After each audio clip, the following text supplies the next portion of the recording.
So among the many great works of Greek plays and tragedies, only one trilogy actually survives, and it's the Oresteia by Aeschylus.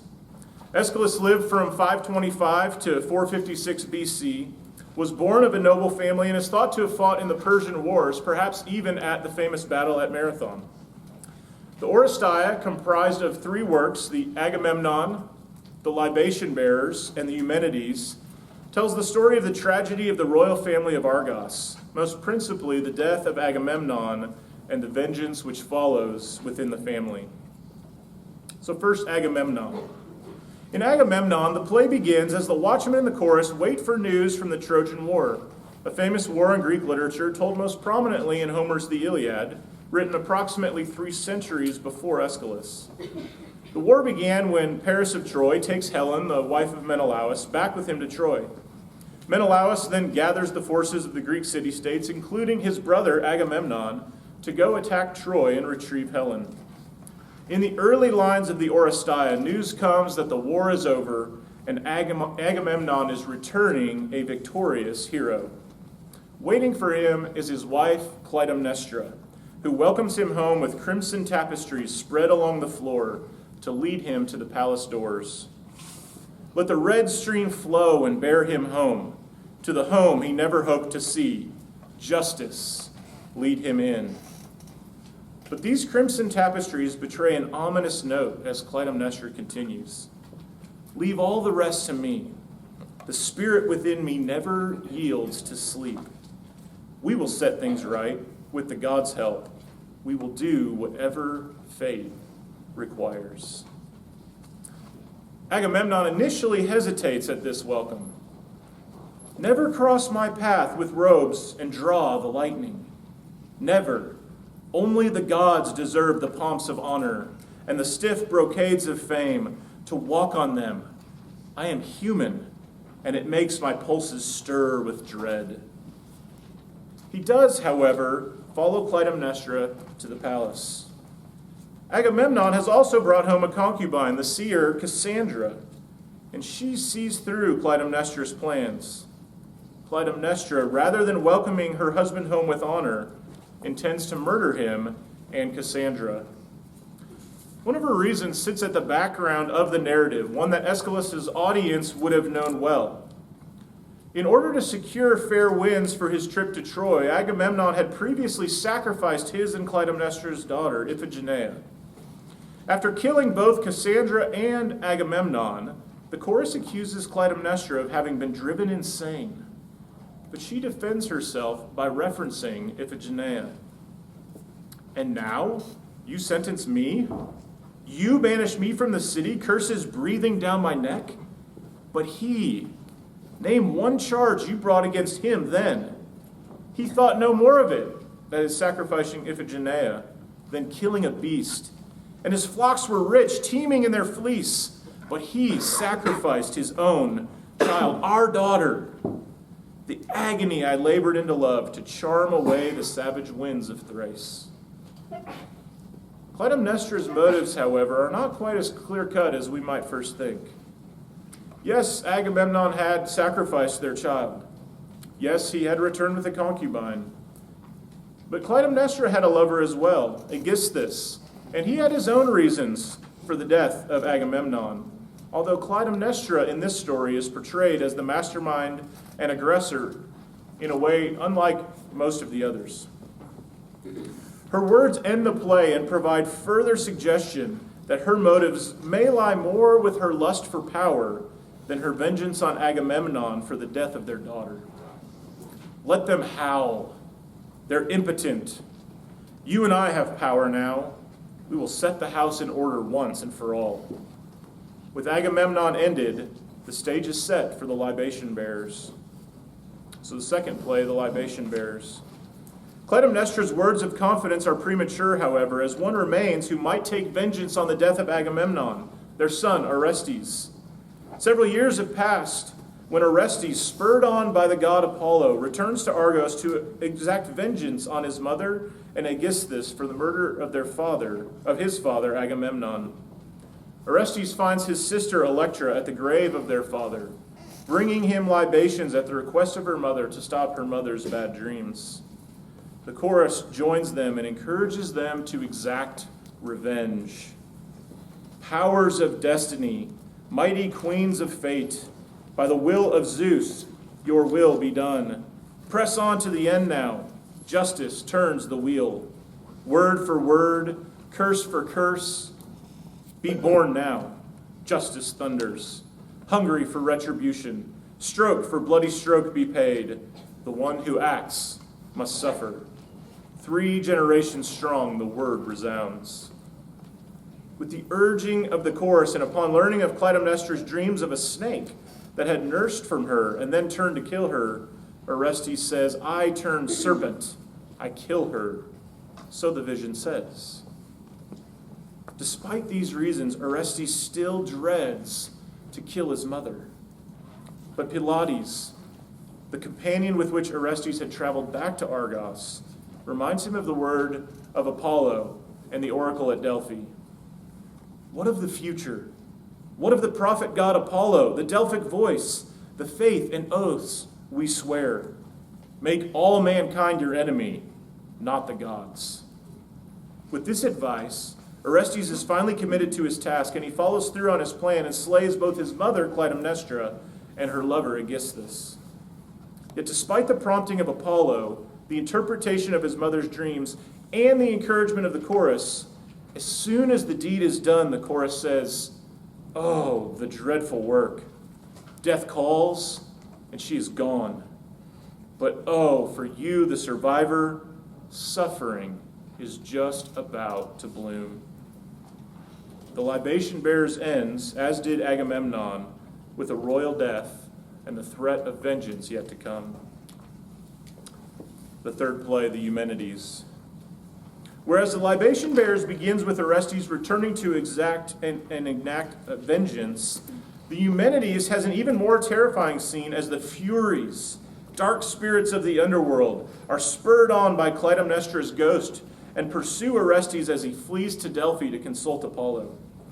Orestes arrives at the temple of Apollo to pray, and Apollo responds, no, I will never fail you through to the end, your guardian standing by your side or worlds away. I will show no mercy to your enemies. I persuaded you to take your mother's life. Apollo at first puts the Furies into a deep sleep, but the ghost of Clytemnestra wakes them to renew their chase with vigor. To protect Orestes, Apollo sends him to the Acropolis of Athens to consult Athena. After a conversation with the Furies, Athena convinces them to allow the court at the Areopagus to try the case. Despite agreeing to this arrangement, the leader of the Furies says, talk on, but if I lose the trial, I will return in force to crush the land. Soon after, just before the vote, Athena claims that she will cast her lot for Orestes, meaning that if the lots are equal, then he will go free. Upon receiving the count, Athena exclaims, the man goes free, cleared of the charge of blood. The lots are equal. After losing the case, the Furies repeat 2 speeches in their anger. The first begins, you younger gods, you have ridden down the ancient laws, wrenched them from my grasp. And the second repeated speech begins, but for me to suffer such disgrace. Both speeches demonstrate the anger and sense of injustice that the Furies feel at Orestes' acquittal. In an amazing turn, however, Athena offers the Furies a place of honor in Athens, as opposed to their current positions under the earth, and they ultimately accept. The play, and thus the entire trilogy, ends with the women of the city praising Athena and the Furies. You great, good Furies, bless the land with kindly hearts. You awesome spirits, come, exult in the blazing torch, exultant in our fire's journey on. Cry in triumph, carry on the dancing on and on. This peace between Athena's people and their guests must never end.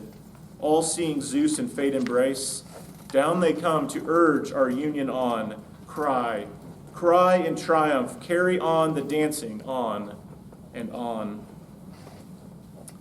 The Oresteia endures as a great book because of its timeless explorations of issues such as revenge and justice, as well as the fascinating portrayal of a multifaceted Clytemnestra.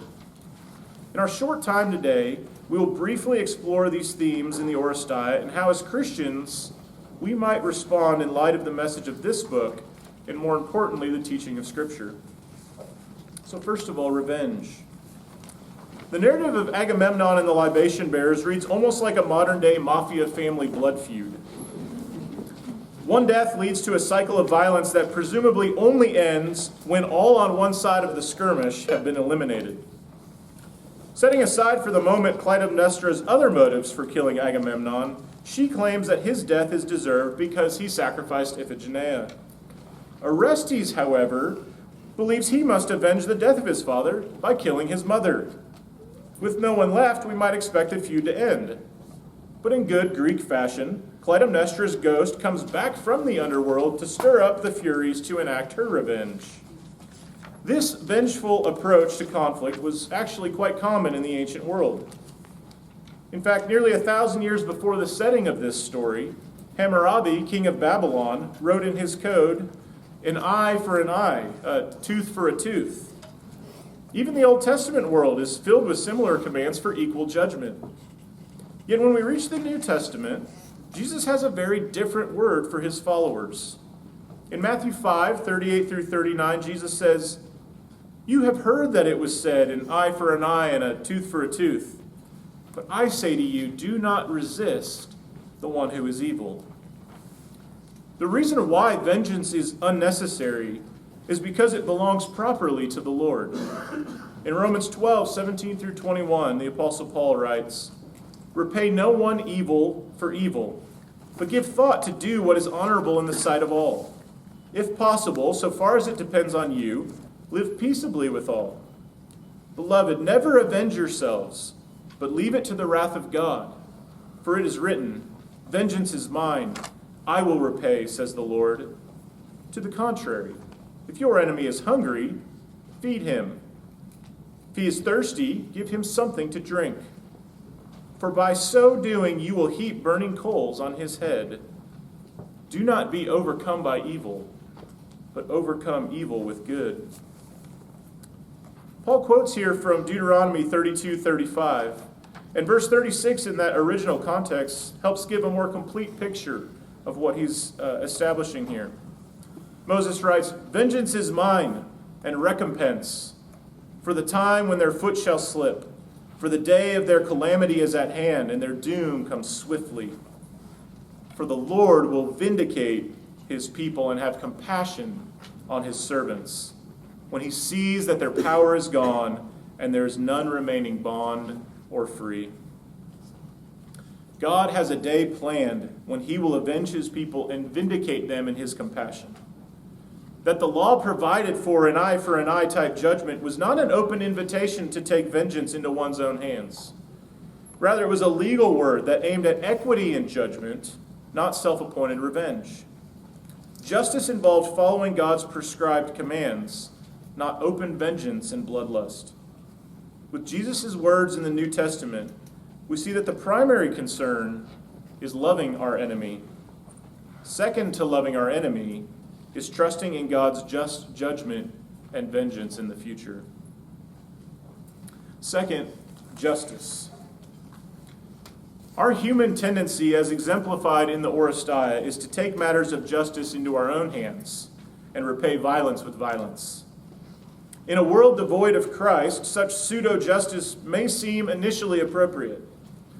But even the world of the Oresteia recognizes that unrestrained vengeance cannot be sustained in a civilized, thriving society. The answer represented by the Oresteia is the establishment of a jury of citizens in the Areopagus.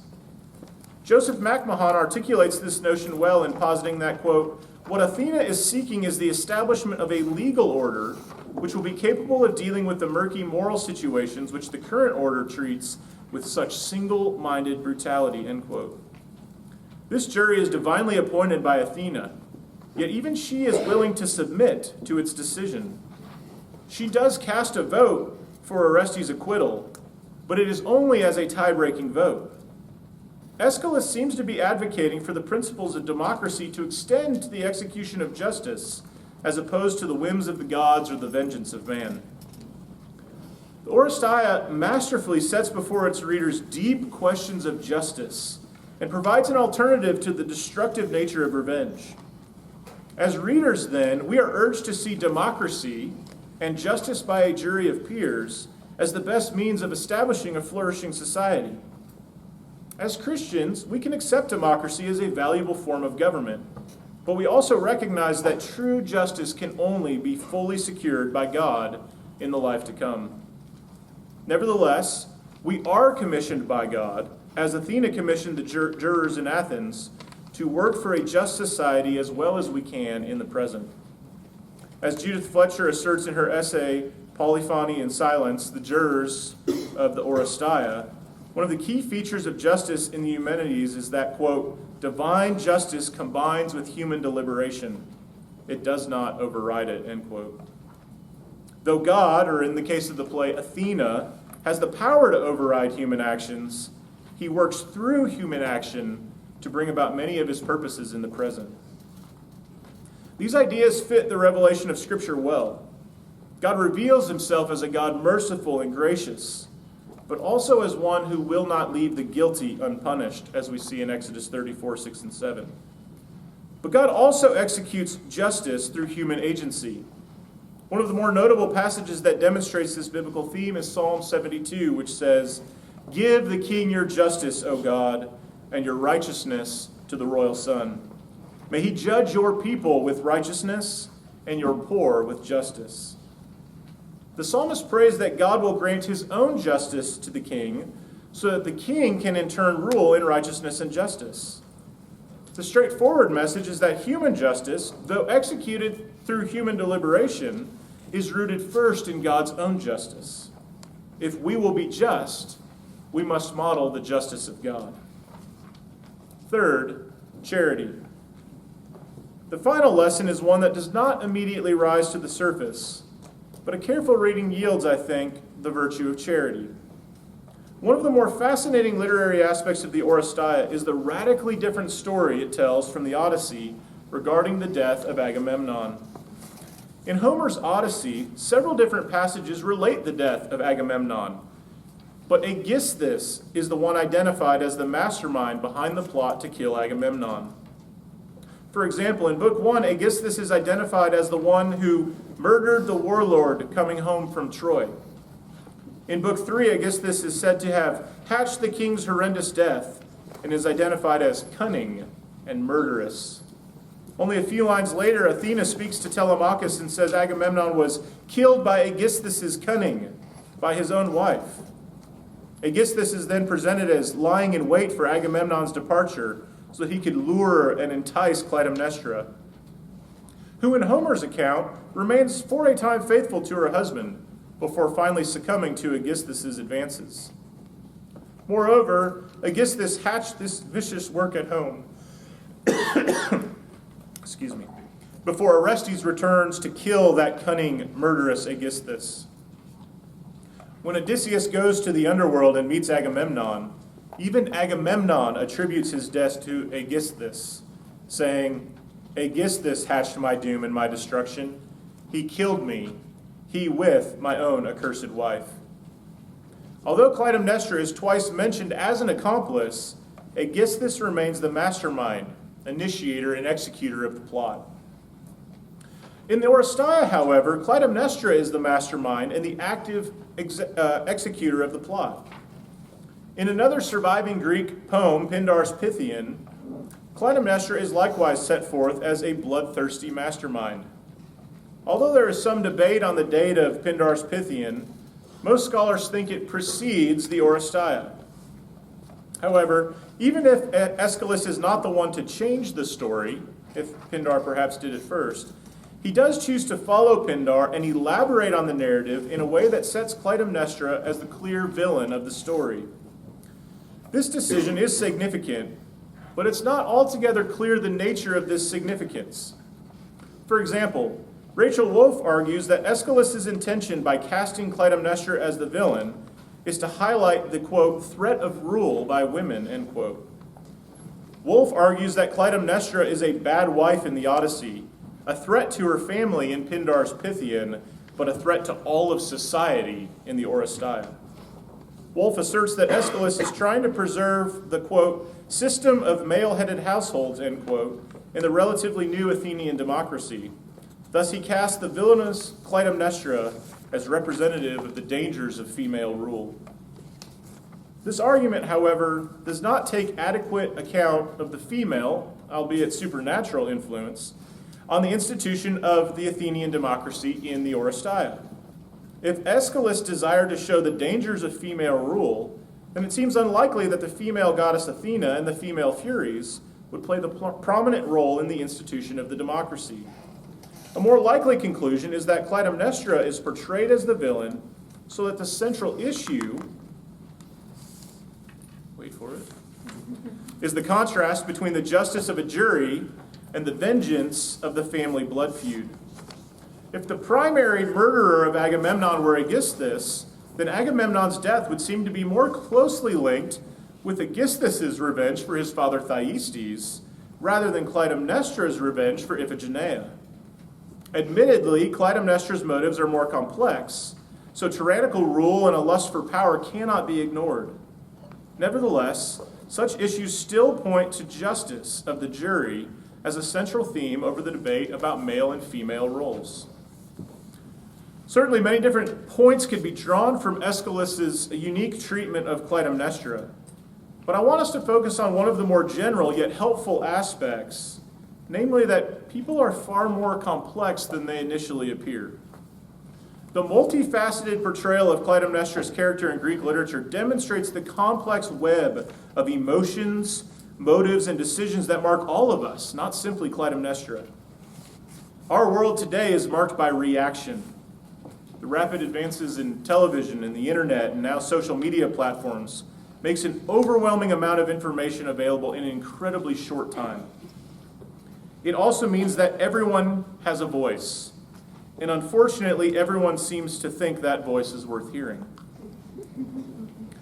One of the more common problems we face is jumping to conclusions based on motivations that we project on others. The complexity of Clytemnestra's character should remind us to pause and listen. Many could hear Clytemnestra's claim about the death of Iphigenia and blindly acquit her of Agamemnon's murder. Others, seeing how murdering her husband gave her power, may hastily see her as a power-hungry tyrant. Clytemnestra's character, however, is too complex for such single-minded reactions, and this proves a lesson for our modern culture. As Christians, we should be all the more careful that we not project motivations on others based on their actions. Instead, we should take pains to know them well, hear their thoughts, feelings, motives, and intentions from their own mouths, and only then respond, but even then, with grace, kindness, and love. In short, we should demonstrate charity. In the midst of the bloodshed that characterizes much of the Oresteia, Athena embodies these characteristics well.